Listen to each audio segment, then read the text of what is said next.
Hello everyone. तो आज हम बात करते हैं अपना नेक्स्ट टॉपिक के बारे में, जो कि है आपका चैप्टर नंबर 7 क्लास 7 से human environment, settlement and transport and communications. Simple सी बात है, आपको सिंपल से लॉजिक लगाना है। इसमें 3 टिपिकल वर्ड दिए जिसके ऊपर पूरी की पूरी ह्यूमन सिविलाइजेशन डिपेंड करती है। कौन से? Settlement, transportation, communications. कम्युनिकेशंस को डेवलपमेंट हमने रिसेंटली बहुत ज़्यादा जोर पे पकड़ा हुआ है। ट्रांसपोर्टेशन के बारे में हमको मोहनजोदाड़ो या फिर कह लो हड़प्पा सिविलाइजेशन को पता है। तीसरा पॉइंट है आपका सेटलमेंट। तो हम सबको पता है कि भाई सेटलमेंट करने के लिए तो भाई दुनिया के अंदर सबसे पहले इंडो सिविलाइजेशन को पकड़ लो, या जो दुनिया की सबसे पुरानी सिविलाइजेशन इजिप्शियन सिविलाइजेशन को पकड़ लो।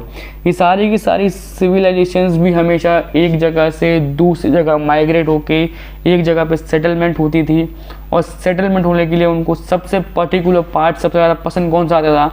तो रिवर या लेक या फिर ओशंस के आसपास का एरिया उसको उनको बेटर बेनिफिट में लगता था, क्योंकि वहाँ की जो सॉइल थी वो फर्टाइल थी, उनको वाटर अवेलेबिलिटी थी, जानवर की अवेलेबिलिटी थी, उनके लिए प्रॉपर ड्रिंकिंग वाटर अवेलेबल था। मतलब उनके लिए हर वो चीज़ अवेलेबिलिटी थी, इसलिए वो लोग हमेशा वाटर के या फिर रिवर के आसपास के एरिया पकड़ते हैं।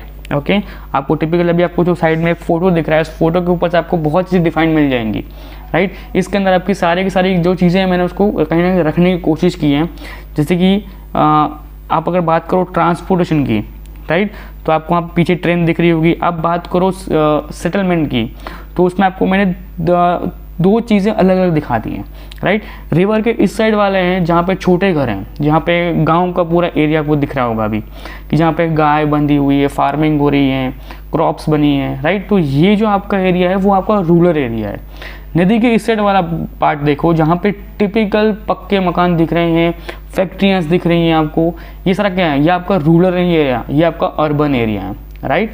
तो ये दोनों डिफरेंट पार्ट्स है, पर दोनों कहीं ना कहीं डिपेंड किसके ऊपर हैं? वाटर बॉडीज़ के ऊपर डिपेंड है। बस फ़र्क कितना है? बस इतना ही फ़र्क है कि एक इंसान उस पानी को अपनी ज़िंदगी मानता है और एक इंसान उस पानी के अंदर अपनी ज़िंदगी को निकालता है। मतलब जो आपको अर्बन एरियाज़ में हमको दिख रहा होगा कि फैक्ट्रीज का सारा कचरा पानी के अंदर डाला जाता है और उसी पानी को आगे क्रॉप्स में यूज़ किया जाता है, और क्रॉप्स उसी तरीके से क्रॉप को प्रोड्यूस किया जाता है, और वही क्रॉप फार्मर भी खाता है, और वही क्रॉप घूम फिर के शहर में भी आती है, और उसी को खाने से हम लोगों को नई नई टाइप की बीमारियाँ होती हैं। क्लियर? तो ये टिपिकल सिचुएशन होती है हर किसी की, ठीक है। इसको हम कहते हैं ह्यूमन इन्वायरमेंट या फिर settlement, transportation, communications. Okay, settlement के अंदर 2 तरीके से सेटलमेंट होते हैं, एक होता है टेम्परेरी सेटलमेंट, एक होता है परमानेंट सेटलमेंट। अब परमानेंट सेटलमेंट्स में क्या होता है कि कोई इंसान आके शहर में आके अपना खुद का घर बनाता है, और मोस्ट ऑफली वो लोग क्या करते हैं, घर बनाने के बाद खुद का ही बिजनेस है, खुद भी किसी के अंदर काम कर रहे होते हैं, फिर खुद ही गवर्नमेंट एम्प्लॉय होते हैं। वो लोग मोस्ट ऑफली ट्राई आउट करते हैं कि वो अपना परमानेंट सेटलमेंट करते हैं, और वह उस जगह पे अपने कंफर्ट जोन के अंदर रहते हैं। क्लियर? टेम्पररी लोग वो होते हैं कि जो वहाँ पे शहरों में आते हैं और रेंट पे मकान लेते हैं, उनको वहाँ से कोई लेना देना नहीं होता। वो वहाँ पे आके सिर्फ एक टेम्पररी बेस या फिर शॉर्ट टाइम ऑफ पीरियड्स के लिए रहते हैं, जब तक उनको पैसे भी मिल रहे, जब तक उनको इनकम जनरेट हो रही है तब तक रहते हैं। बट वो अपने टाइम टू टाइम अपना सेटलमेंट करने के लिए एक दूसरे जगह माइग्रेट करते रहते हैं। क्लियर? तो ये आपको समझ में आ चुका।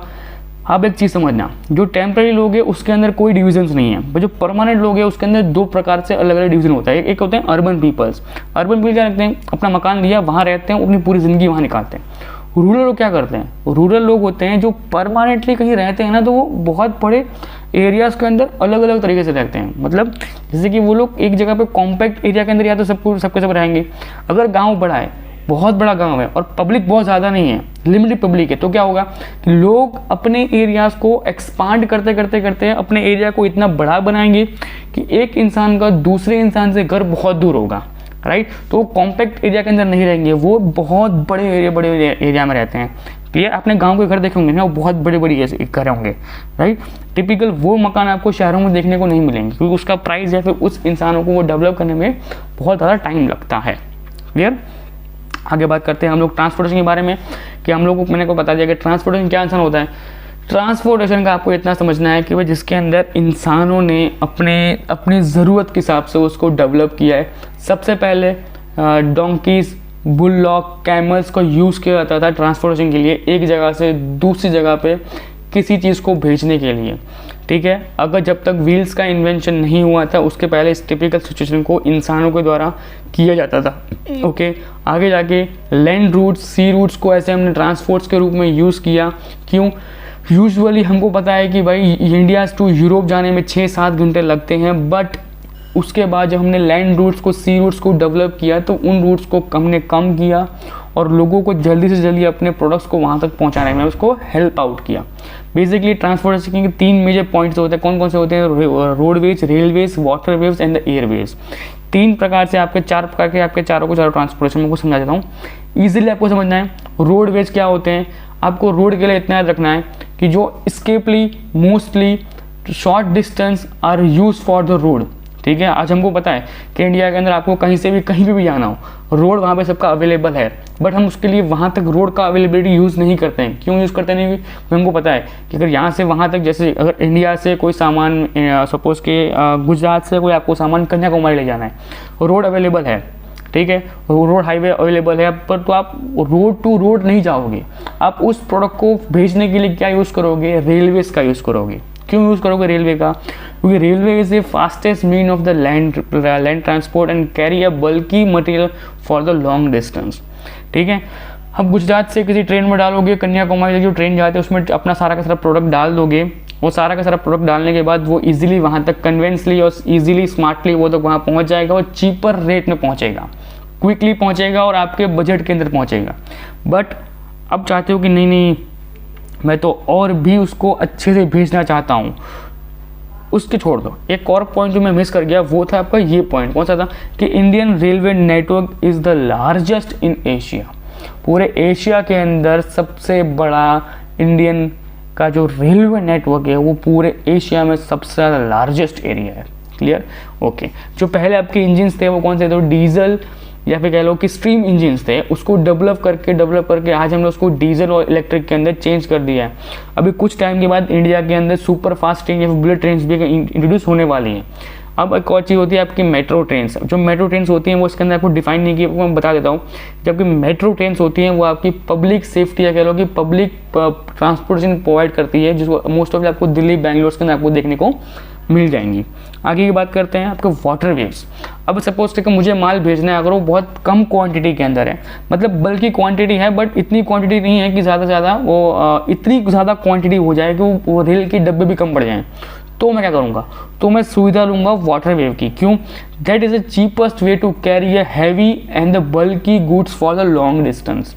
अगर हमको लगता है कि मुझे अपना माल गुजरात से केरला ही भेजना है, बट वो एयर के थ्रू भेजूंगा तो बहुत एक्सपेंसिव है, और रोड से भेजूंगा तो मेरे को बहुत ज़्यादा ट्रक्स लगेंगे, ट्रेन के अंदर आ सकता नहीं क्योंकि वो माल ही कुछ ज़्यादा बड़ा है, तो मुझे करना क्या है? तो मैं वाटर वेव्स के अंदर शिप को ढूंढूंगा। उन शिप को मैं अपना सारा माल दूंगा, क्योंकि जो मुझे पता चल जाएगा कि शिप के अंदर भेजने में मेरे को एक प्रॉफिट होगा कि मेरा जो माल है वो चीपेस्ट में, मतलब उसको पहुंचाने का जो एक्सपोर्टेशन चार्ज होगा वो चार्ज इतना कम होगा कि मेरा माल वहां तक पहुंच जाएगा और मुझे उसमें से प्रॉफिटेबली मुझे मिल जाएगा।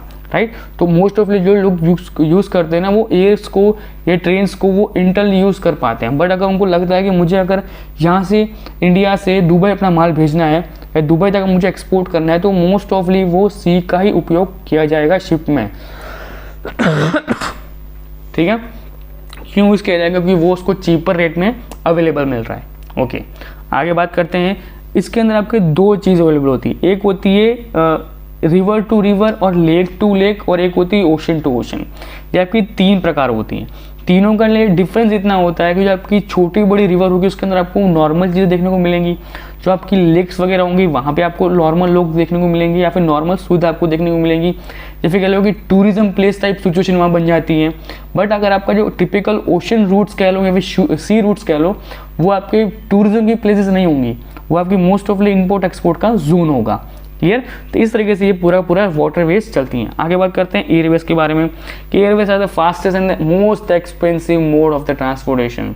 क्लियर? और याद रखना कि most remote and distance area specially cover by the airplanes because where there is no roads and railways are available.